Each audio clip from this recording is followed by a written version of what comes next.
Hi, everyone. Welcome to Achieve Explosive Sales and Profit Growth now with these 5 key factors. This is going to be a very quick presentation, so stick with me. You're going to want to know about these things that I'm going to tell you.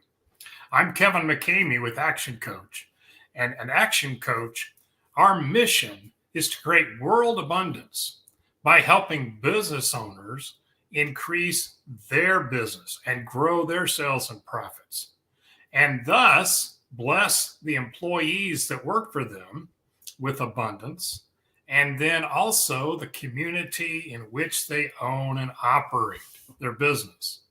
So, we want to help you create abundance in your life and the people around you as well. And we're going to talk about that today. So, yeah, I'm your coach for today on this short presentation. I've been an entrepreneur for a long time, since I was a kid, and worked in the corporate world, started my own business as a coach, and now I work for Action Coach, helping business leaders in the state of Arizona.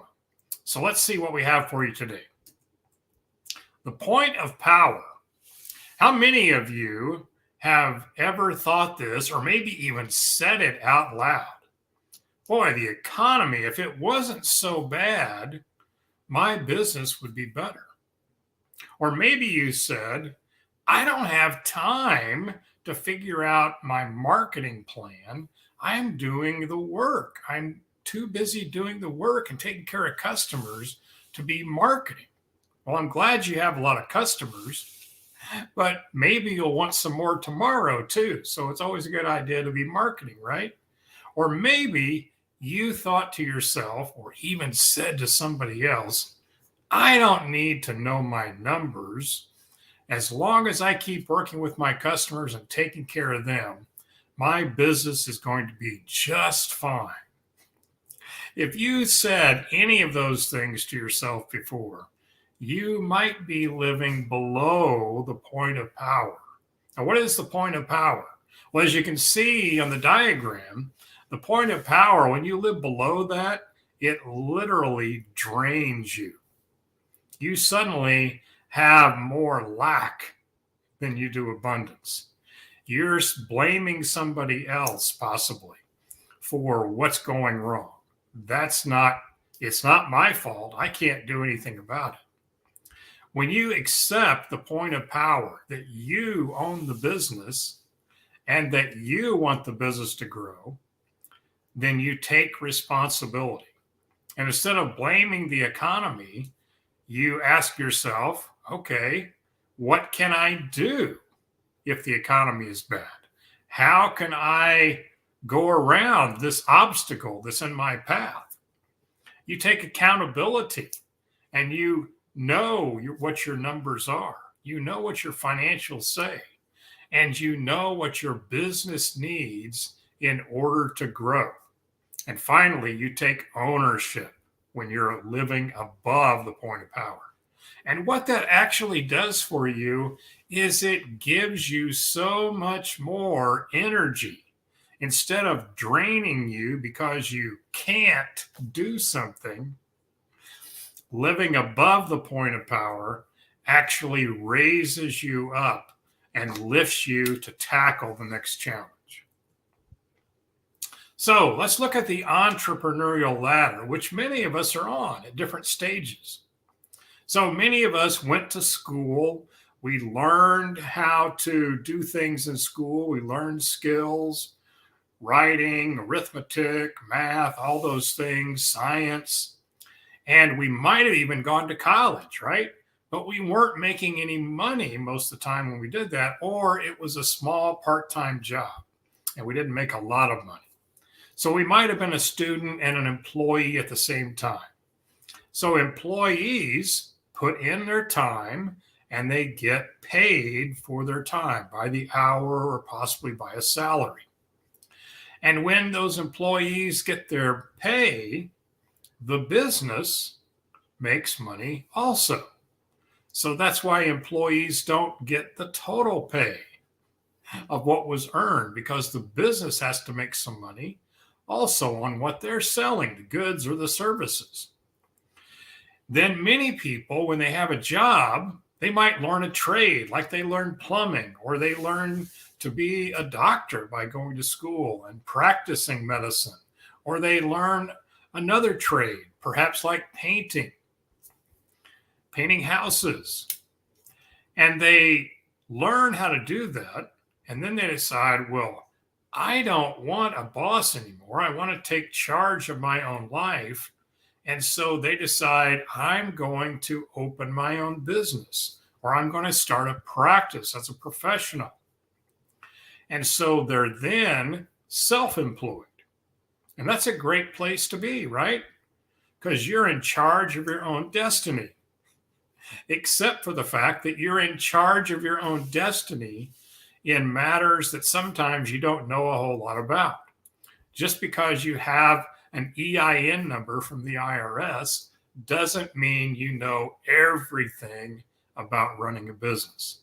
And so that's what we want to talk about today. We're trying to provide some education for you so that you can grow your business faster and have more abundance in your life.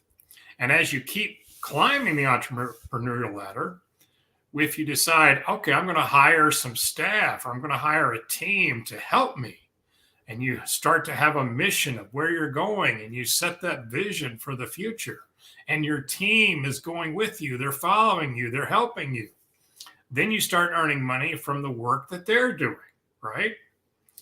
And then sooner or later, you actually become at a place where you own a business, and maybe you have a general manager that's actually running the company, or a leader of some type, a team lead that's running the company, the basic day-to-day operations, and you are making money from the profits that the business is generating. And then you can even become an investor where you're making money with money. Okay, so that's the entrepreneurial ladder that most of us are on, unless we're retired. We're on that ladder, right? So where are you? Ask yourself that. And where would you like to be, more importantly? So at Action Coach, we believe that a successful business is a commercial, profitable enterprise that works without you, so you don't have to be there. So if you're self-employed and you have a business, but you have to be there in order for it to operate, then you are going to have a problem if you can't be there. Now your business is not making any money. Or if you are thinking, well, I'm going to have this business as a self-employed person, and I'm going to sell the business later, but you're the only person that is working in the business, or you have very few people working in the business, then the business can't really run without you, and it's not worth very much to be sold for. So you need to think about that too. Think about, where do you want your business to be in the far future? What would you like it to generate for you? So let's continue on. So at Action Coach, we believe that every business can go through the 6 steps to massive results. For instance, most self-employed businesses are in the mastery level. They're still working on their destination. Where are they going to be? Their time management. They're still trying to figure out how can they get everything done and still be able to do marketing and make sure the accounting work is done, etc. And there's also other aspects to mastery. So there are foundational things that self-employed businesses need to be focused on and need to be able to accomplish before they can really move up into the marketing, which allows them to generate more cash and then allows them to install systems which can leverage for them what's going on and help them do things more efficiently and faster.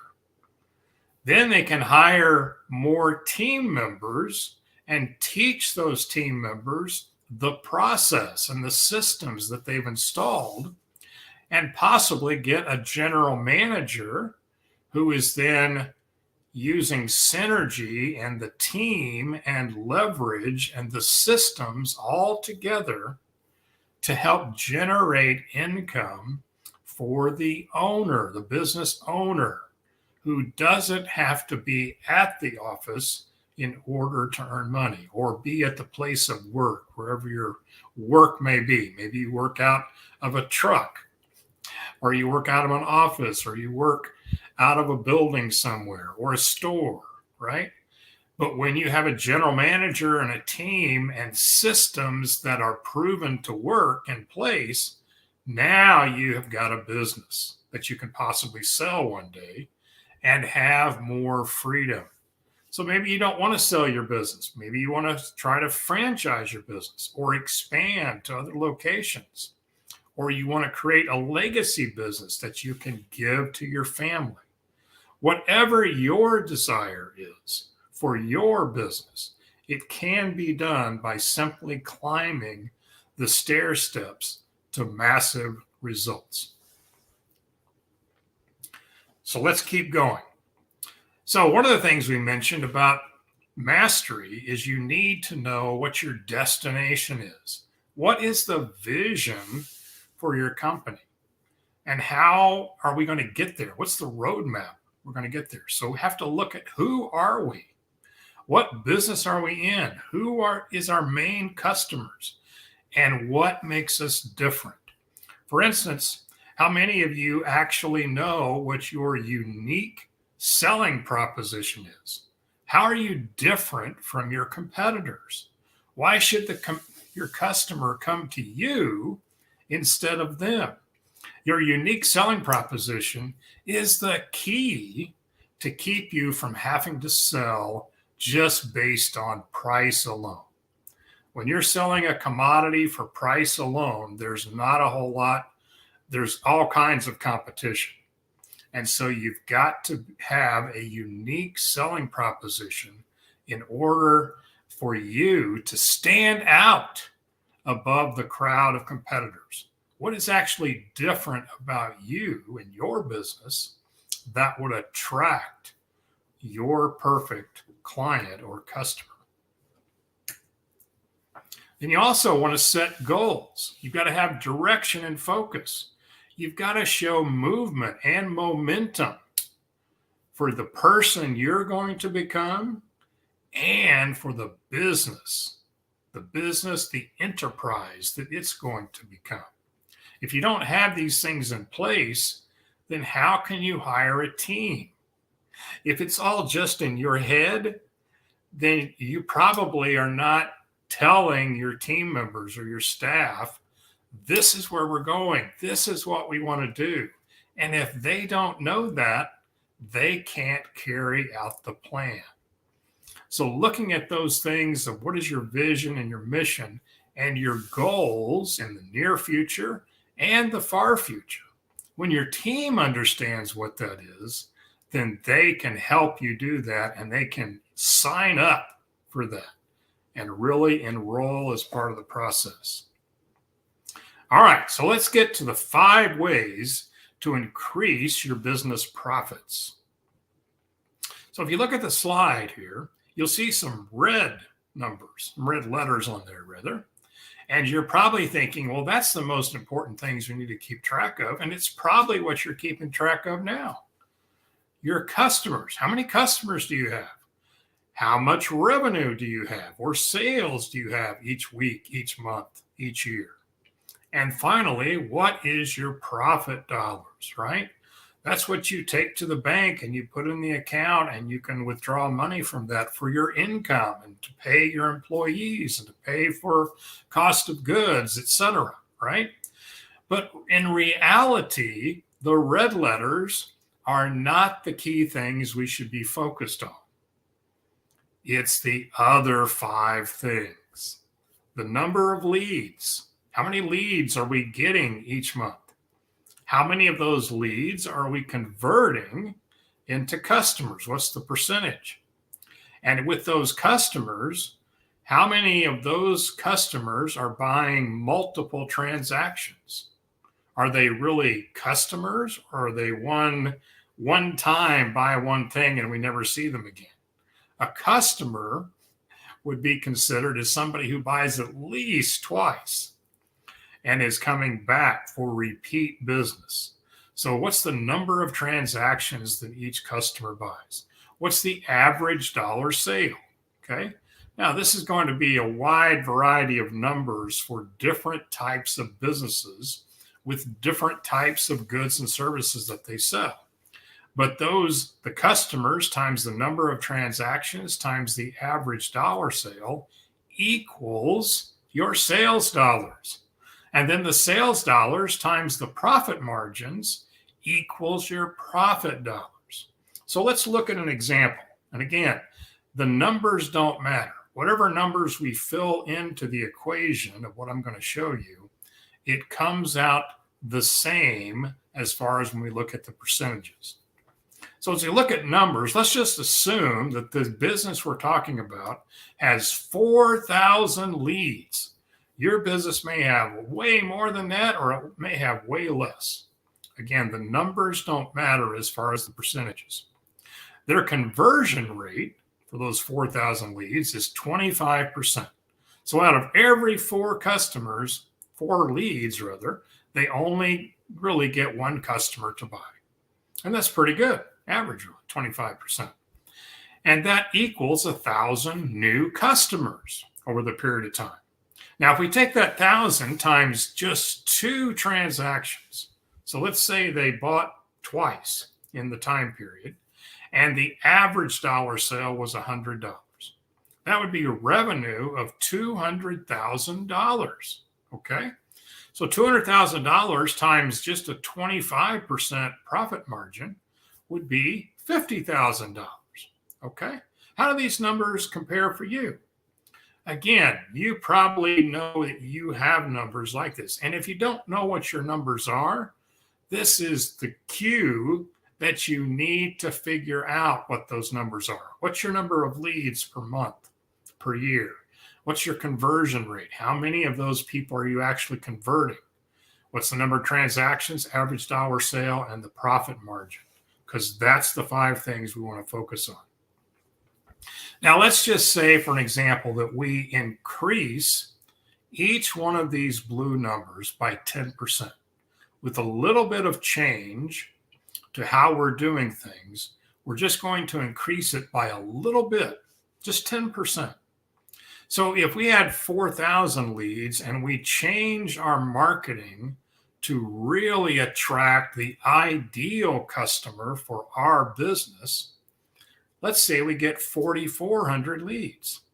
And then our conversion rate, we improve that because as the salesperson is talking to the prospect or customer, they're using a sales script, which is actually finding out what the customer or the client really wants, not what we think we want to sell them, right? And so when we find out what the customer really wants, we're more likely to convert those leads into customers. And so we increase that by 10%. So that's 27.5. So now our customer count has risen by 210 customers for the time period. And then if we increase our transaction count by just 10%, so 2.2, and the average dollar sale by, say, $10, which is, right, 10% of 100 is 110. 100 is 110 total. And so the customer number, 1210 times 2.2 times 110 equals what? $292,820. That's $92,000 more revenue for that period of time. And then if we figure out how to either decrease our cost or our labor, or we figure out that, you know what, we're underselling what all the competition, and we raise our price, then we increase that by 10%. And our new sales figure of 292 times the 27.5, now we have $80,000 in profit instead of just 50. Now that looks pretty good, right? So that we figure we increased each number by 10%, it's going to be increased by 10% for the profit, right? Wrong. That's a 46% increase in our revenue and a 61% increase in our profits. So just working on those 5 areas and increasing them just a little bit, making small improvements, not trying to jump and make the whole thing work perfectly, just trying to increase it a little bit, each one of those things. And we get to take home 61 more percent in profit. Now, doesn't that sound like something you'd like to do? If it is, I would encourage you to contact me here and let's get together. Let's just do a quick introduction phone call, and I'll put a link here where you can actually schedule that, and we'll find out how you can work on the 5 key areas for your business and make that extra profit for your business. Have a great day, everyone.